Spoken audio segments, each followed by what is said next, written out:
Est-ce que vous vous êtes déjà demandé comment se déplacent les écuries entre chaque Grand Prix? On va voir tout ça ensemble aujourd'hui. Déjà, il faut savoir que le partenaire officiel de la F1, c'est DHL. Ça va leur permettre d'avoir des moyens de transport affrétés rien que pour eux. Ils ont 3 moyens de transport différents, le bateau, l'avion et le camion. Chaque moyen de transport est utilisé pour des grands prix spécifiques et on va voir tout ça. Commençons par le fret aérien. DHL affrète à la F1 6 Boeing 747 Jumbo tous les ans pour toutes les courses hors Europe. Ces avions, ils vont transporter tout le matériel de toutes les écuries. Chaque écurie a un quota d'espace à respecter dans ces avions et très souvent, ils vont y mettre les pièces les plus légères parce que le paiement de ces frais aériens se fait au poids. Mais les écuries n'ont pas le contrôle direct de ces avions puisqu'ils vont aussi transporter le matériel de la FOM, de la FIA, des diffuseurs télé, etc. Sur les fret aériens, les monoplaces elles sont déplacées en pièces détachées, contrairement au Grand Prix en Europe. Les écuries, elles vont créer leurs propres caissons sécurisés qui sont mieux adaptés que les caissons classiques. N'empêche, c'est une vraie course contre la montre. Après chaque Grand Prix, tout doit être remballé et ça prend entre 7 à 8 heures. Toutes les équipes doivent avoir fini de remballer le dimanche soir parce qu'elles ont environ 36 heures pour que le matériel arrive sur le prochain Grand Prix. Et pour ça, chaque écurie a un directeur logistique qui élabore des plans de rangement très précis. Tout est compté jusqu'au moindre tournevis et chaque objet a sa place. En gros, ça rigole pas. Ensuite, on a les frets maritimes. Alors là, accrochez-vous puisque c'est assez complexe, il faut être très concentré. DHL donne à chaque écurie 5 ensembles de fret maritime qui contient 3 conteneurs avec 5 ensembles identiques. C'est-à-dire que sur chaque bateau, il y a exactement la même chose. C'est des doublons. Donc un ensemble est envoyé sur chacune des 4 premières courses du calendrier et ensuite s'opère un relais. Dès qu'un bateau rentre aux usines en Europe, un autre repart sur la prochaine course et ainsi de suite.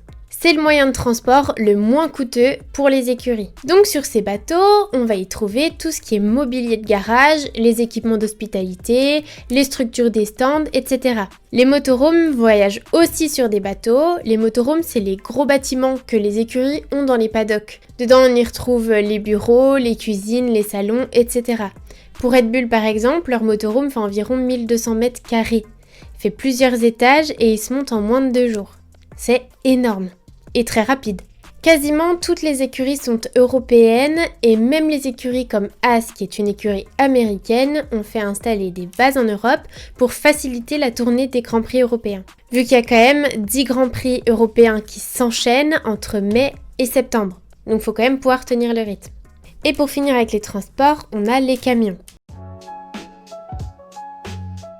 Alors là, les camions, eux, sont là exclusivement pour les Grands Prix justement européens. Et là, contrairement aux avions et aux bateaux qui sont affrétés par DHL, là, c'est aux écuries de trouver leur propre partenaire de transport. Chaque écurie utilise en moyenne 4 à 6 camions pour acheminer le matériel et ces camions, ils vont rouler en continu. Les chauffeurs vont faire des roulements pour qu'ils arrivent le plus rapidement possible sur les prochains Grands Prix. Bon, après, chaque écurie a son quota, hein. Prenez Alpine par exemple, eux, ils utilisent 16 camions et Red Bull en utilise 31. Voilà.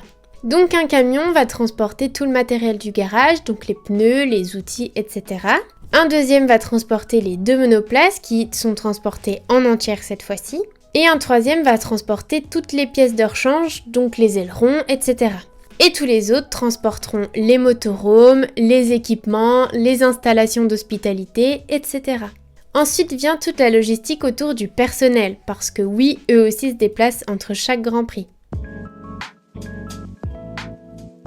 C'est environ 80 à 120 personnes chaque Grand Prix, après tous ne sont pas opérationnels. Je m'explique. La FIA limite à 58 personnes le nombre de membres autorisés à travailler directement sur les voitures pendant un week-end de course.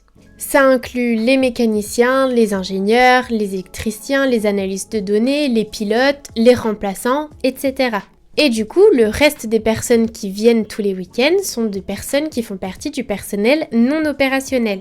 C'est ceux qui sont là pour la logistique, pour la restauration, les conducteurs de camions, etc. Du coup, tout ça, c'est une énorme logistique. Il faut à la fois gérer les réservations des vols pour tout le monde, les hôtels, les transferts d'hébergement, etc. Il y en a vraiment beaucoup à gérer. Les équipes passent une grande partie de l'année en déplacement, même s'il y a des roulements. Et pour atténuer cette fatigue de déplacement, certaines écuries vont mettre en place des programmes de sommeil, de sport, d'alimentation et même, attention, du temps d'exposition au soleil. Oui, il y a quelqu'un qui est payé pour faire ça. En gros, c'est une logistique énorme pour déplacer tout le monde entre chaque Grand Prix. En tout cas, j'espère que cette petite vidéo vous aura plu et moi je vous souhaite un bon week-end de Grand Prix.